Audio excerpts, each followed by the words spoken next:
बघा ही छान साखरमाळ तयार झालेली आहे आपली। ही बघा।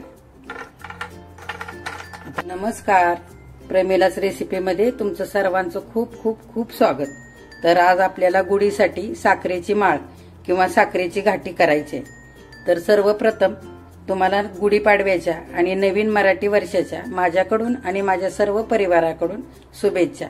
तर चला बघूया काय साहित्य घेतलंय ते। आपल्याला काय काय लागतंय ते बघूया आता साहित्य। हे बघा, अशी साखर घेतली आपण 1 वाटी, थोडंसं तूप घेतलंय, थोडंसं पाणी घेतलंय आणि असे फूड कलर घेतलेत। मी एक केशरी घेतलाय आणि एक हिरवा। आणि असा आपल्याला धागा पण लागणार आहे, थोडासा जाड असा धागा। तर तो हाराचा घेतला तरी चालेल किंवा असा घेतला तरी सुद्धा चालेल। आणि ह्या छोट्या वाट्या मी घेतल्यात। आपल्याला ह्याच्यामध्ये साखरेचा पाक घालून घ्यायचा आहे आणि माळ करण्यासाठी। तर आता बघूया काय काय करायचंय ते। आपण आता गॅस पेटवून घेतलाय, पॅन पण ठेवलाय। पॅन आता गरम झालेला आहे। आता ही 1 वाटीभर साखर घेतली ती आपण पॅन मध्ये घालूया।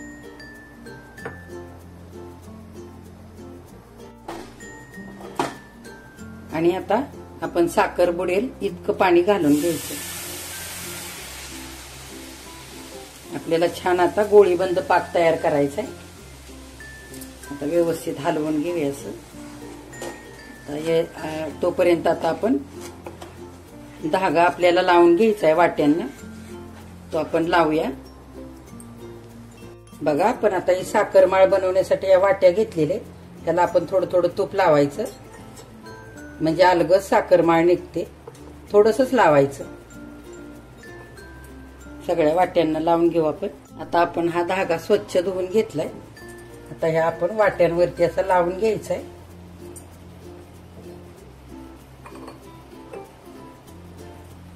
असा व्यवस्थित बसवून घ्यायचा।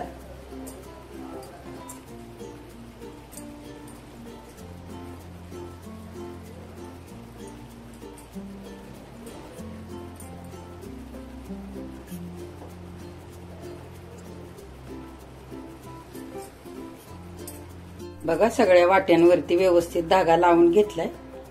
आधी लावून घ्यायचा, म्हणजे मग जास्त गडबड होत नाही। बघा, पाकाला आता फेस यायला लागलाय। आपण ना 1 चमचा दूध घालून घेऊया। छान असं हलवून घ्यायचंय आणि ह्याच्यावरती व्यवस्थित अशी मळी निघते मग दूध घातलं की। बघा, हे सर्व असं हे काळं वरती आलेलं आहे ना, हे फेस तो काढून घ्यायचा असा, म्हणजे स्वच्छ असा पाक आपल्याला खाली तयार भेटेल।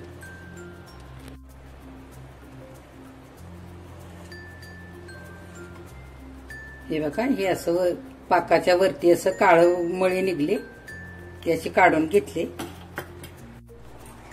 आता आपण थोडंसं पाकामध्ये तूप घालून घेऊया। तुपाने काय होईल, आपली साखर माळ छान खुसखुशीत होईल।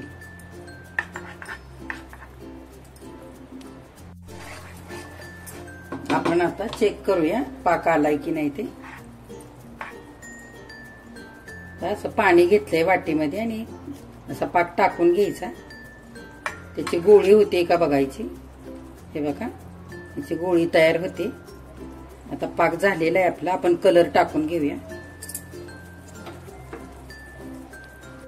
बघा, पाकाची अशी गोळी तयार झाली बघा।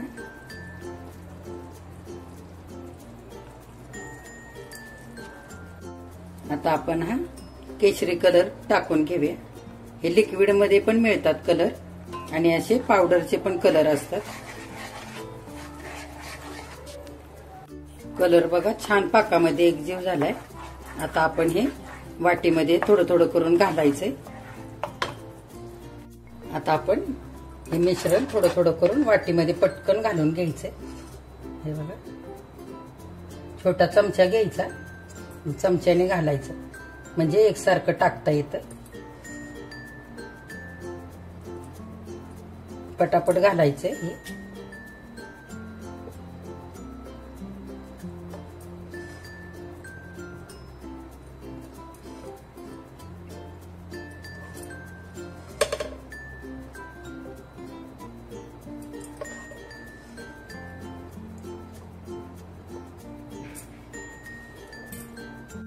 आता आपला सगळ्या वाट्यांमध्ये पाक ओतून झालाय.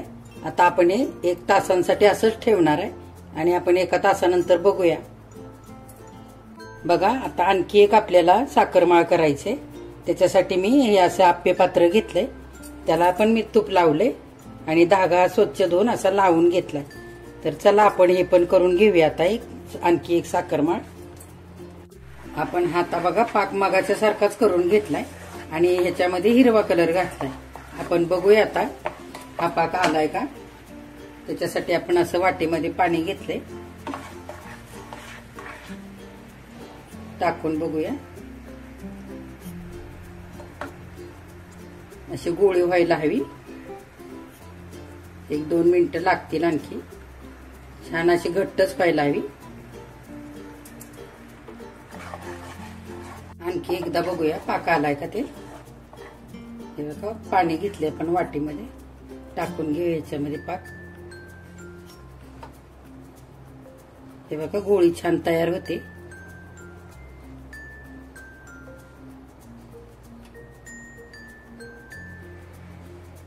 घट्ट गोळी तयार झाली बघा.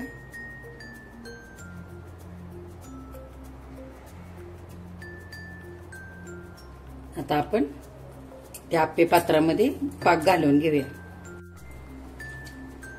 आता आपण असं चमच्याने घ्यायचा आणि असं थोडं थोडं टाकून घ्यायचं.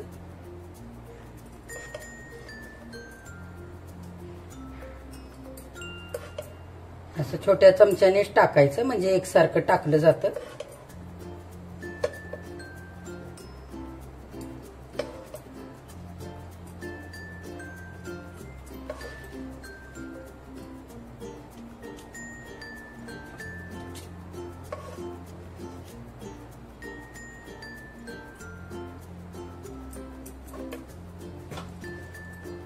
बघा आपला सगळा हा पाक आता घालून झालाय आप्पे पात्रामध्ये.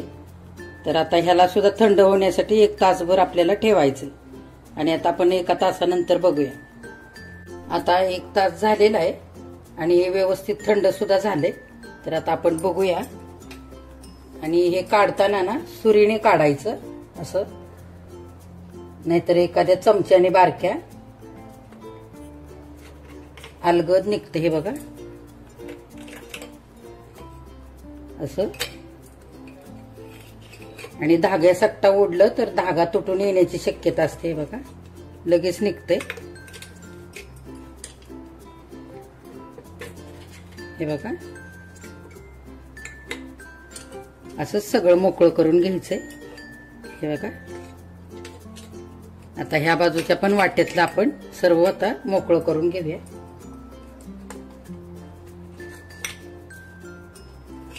हे बघा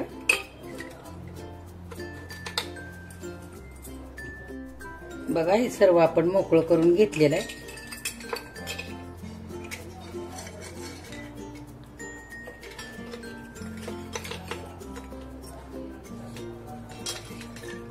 हे बघा किती छान साखरमाळ तयार झाली आपली.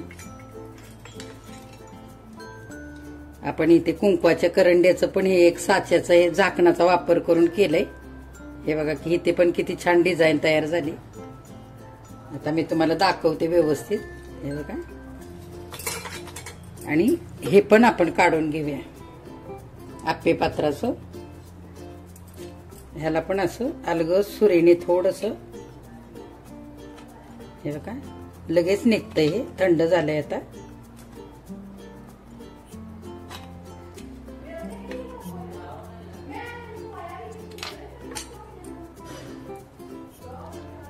हे बघा आपण सर्व असंच काढून घेऊया आता. बघा ही छान साखरमाळ तयार झालेली आहे आपली. ही बघा आता आपण ही व्यवस्थित आता या ताटामध्ये लावून घेऊया. बघा आपली गुढीला बांधण्यासाठी साखरमाळ करून तयार झालेली आहे. एक आपण केशरी कलरची केली, एक हिरव्या कलरची. आणि हिरव्या कलरचा पाक राहिलेला तो मी असा डिश मध्ये घालून घेतला. बघा किती छान आकार आलाय. तर गुढीपाडव्यासाठी मी आता संपूर्ण थाळीची रेसिपी पण एक टाकलेली आहे. तर ती पण तुम्ही जाऊन बघायचे. आणि माझ्या चॅनेलला लाईक, शेअर आणि सबस्क्राईब करायचं आहे. जर तुम्ही सबस्क्राईब केलंत माझ्या चॅनेलला तर सर्वप्रथम येणारी रेसिपी तुम्हाला लगेच बघता येईल. तर तुम्ही पण अशीच आता गुढीसाठी साखरमाळ तयार करायची आणि माझ्या चॅनेलला लाईक, शेअर आणि सबस्क्राईब करायचं.